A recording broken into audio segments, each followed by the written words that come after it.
사사기 16장 21절에서 31절까지 우리 같이 읽어가겠습니다. 시작. 블레셋 사람들이 그를 붙잡아 그의 눈을 빼고 끌고 가사에 내려가 노줄로 빼고 그에게 옥에서 맷돌을 돌리게 하였더라. 그의 머리털이 밀린 후에 다시 자라기 시작하니라.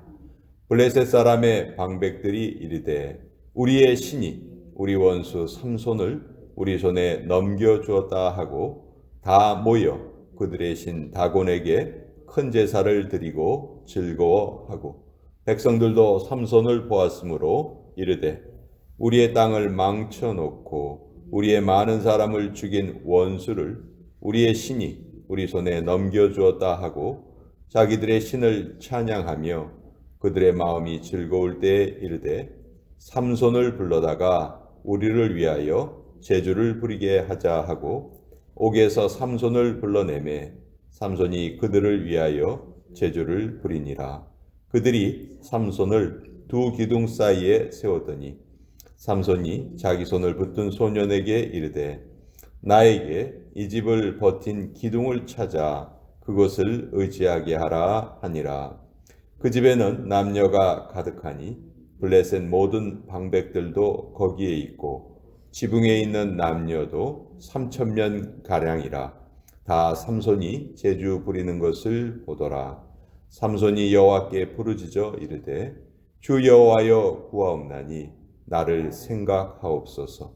하나님이여 구하옵나니 이번만 나를 강하게 하사 나의 두 눈을 뺀 블레셋 사람에게 원수를 단번에 갚게 하옵소서 하고 삼손이 집을 버틴 두 기둥 가운데 하나는 왼손으로 하나는 오른손으로 껴 의지하고 삼손이 이르되 블레셋 사람과 함께 죽기를 원하노라 하고 힘을 다하여 몸을 굽히매 그 집이 곧 무너져 그 안에 있는 모든 방백들과 온 백성에게 덮이니 삼손이 죽을 때에 죽인 자가 살았을 때에 죽인 자보다 더욱 많았더라.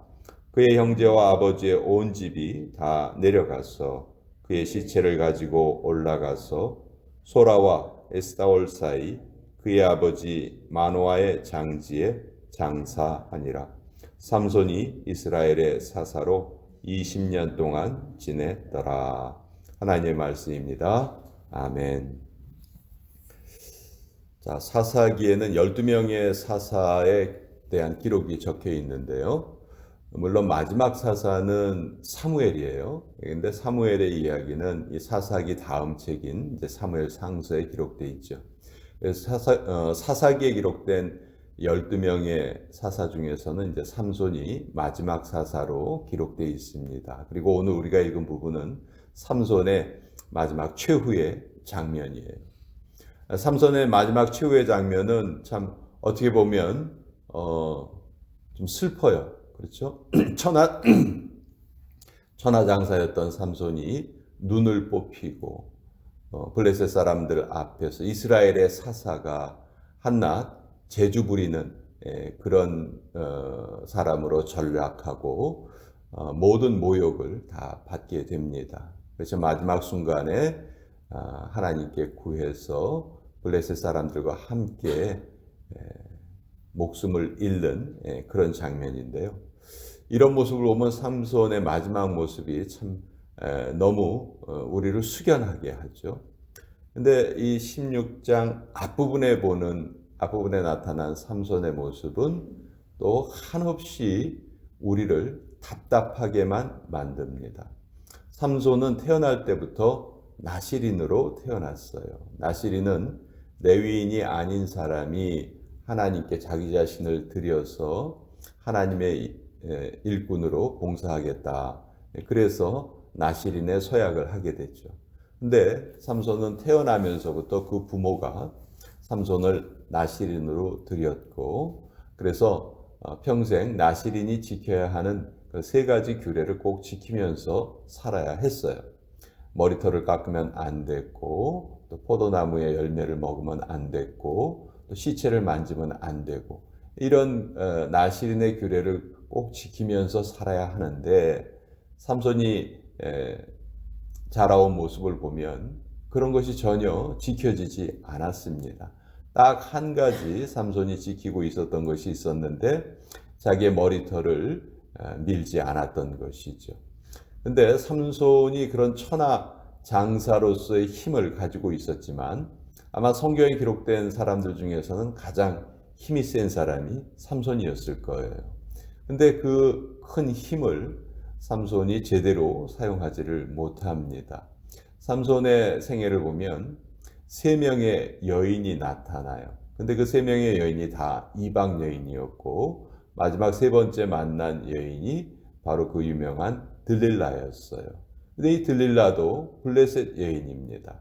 삼손이 살았던 시기는 이스라엘이 블레셋의 지배를 받고 있었던 때인데 그때 삼손은 그 괴력을 사용을 해서 블레셋 사람들을 쳐 죽이기도 하고 블레셋 사람들에게는 정말 눈의 가시와 같은 그런 존재였어요. 블레셋 사람들은 늘 생각하는 것이 어떻게 하면 저 삼손을 좀 없앨 수 있을까 그것만 생각하는 사람들이었어요. 그런데 삼손이 들릴라를 좋아한다 하는 이 말을 듣고 이제 들릴라를 찾아갑니다. 찾아가서 네가 삼손의 힘의 근원을 알아내서 우리에게 알려주면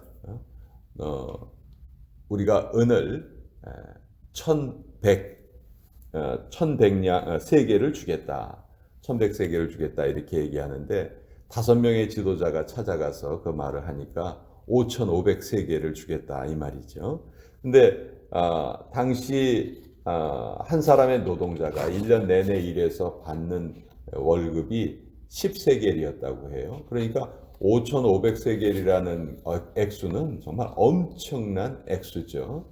들릴라가 여기에 이제 유혹을 받은 거예요. 그래서 계속해서 삼손을 졸라댑니다. 당신의 힘의 근원이 뭡니까? 근데 삼손이 처음부터 알려주지는 않아요. 처음에는 뭐 활줄을 갖다가 나를 묶으면 된다. 두 번째는 쓰지 않은 밧줄로 나를 묶으면 된다. 세 번째는 내 머리카락 7가닥을 묶으면 된다. 뭐 이런 식으로 잘못 알려줘요. 근데 그때마다 블레셋 사람들이 들릴라의 말을 듣고 삼손을 잡으러 옵니다. 그러면 삼손이 또 그 사람들을 다 물리쳐요. 근데 이게 한 번도 아니고 여러 번 계속되면은 삼손의 입장에서 어떻게 해야 정상입니까? 지금 내가 이 들릴라를 만나는 것이 결국 이 여자가 나를 좋아하는 것이 아니고 나를 통해서 경제적인 이익을 취하려 하는 것이구나. 그것을 분명히 알아차려야 되는데 여기에 보면 성경 전체에서 가장 답답한 구절이 나와요. 그게 뭐냐면 삼손이 이 들릴라로 인해서 마음이 번민하여 죽을 지경이었더라. 그런 표현이 나오거든요. 전 이게 성경 전체에서 제일 이해하기 힘든 구절이에요. 그렇게 들릴라가 자기를 진짜로 좋아하는 것이 아니라는 것을 알았다면 당연히 들릴라를 떠나야 하는데 그걸 떠나지 못하는 삼손의 모습을 보게 되고 결국 마지막에는 자기 힘의 근원을 알려줍니다. 그것이 뭐냐 하면 나는 태어나면서부터 나실인으로 태어났기 때문에 내가 평생 머리에 삭도를 대지 않았다. 근데 내 머리카락을 밀어버리면 아마 나는 힘을 잃어버리게 된다. 이것을 알려주고 말아요. 결국 들릴라가 삼손이 잠들어 있는 틈에 머리카락을 다 잘라버리고 맙니다. 그러니까 블레셋 사람들이 자기를 잡으러 갔을 때 힘을 쓸 수가 없었고 당연히 잡혀갈 수밖에 없었죠.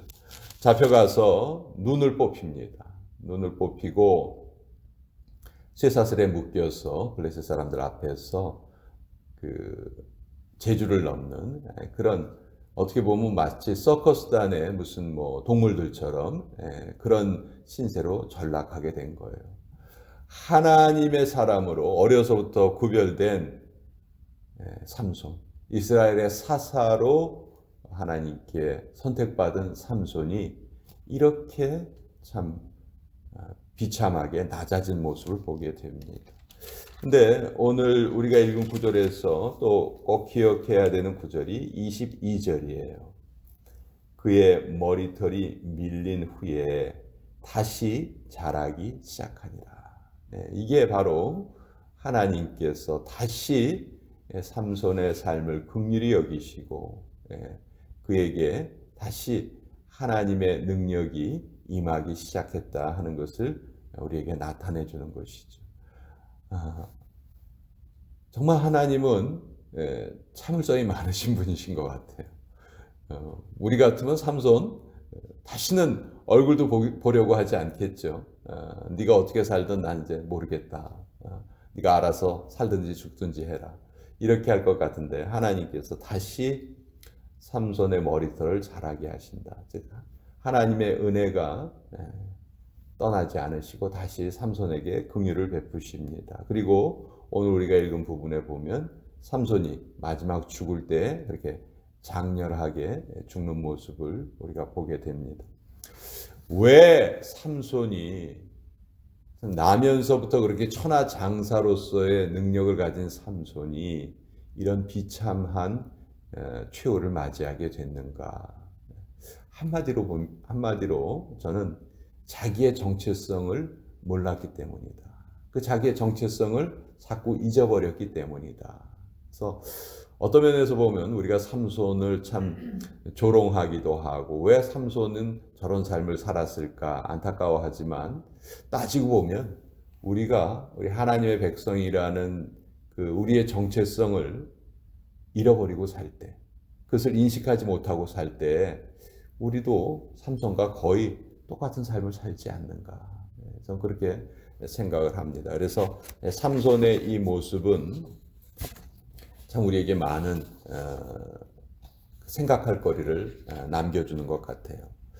사사기에 보면 한 명의 사사가 이제 어떤 업적을 남겼다. 그러면 꼭 마지막에 따라오는 그 구절이 그가 사사로 몇 년 동안 일을 했고 몇 년 동안 평안이 찾아왔더라. 몇 년 동안 평안하였더라. 그 말이 꼭 나와요.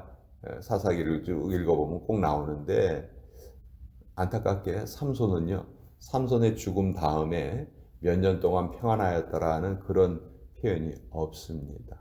그러니까 삼손이 죽기는 했지만 계속해서 블레셋의 지배 속에 이스라엘이 지냈다는 것을 또 알게 돼요.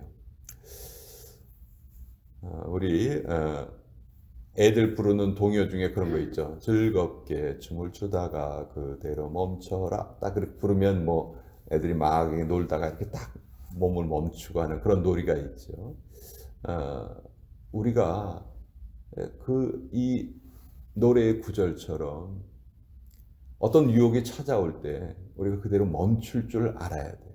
삼손은 그 유혹에 멈추질 못하고 또 우리가 생각하기에 한편으로는 너무나 어리석게 끝이 뻔히 보이는데도 그 유혹을 떠나지 못했던 그런 안타까운 인물이다.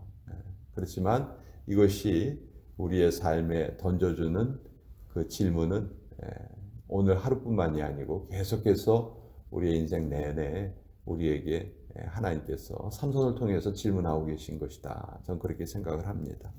자, 오늘 삼손의 이야기 또 같이 한번 살펴보았습니다.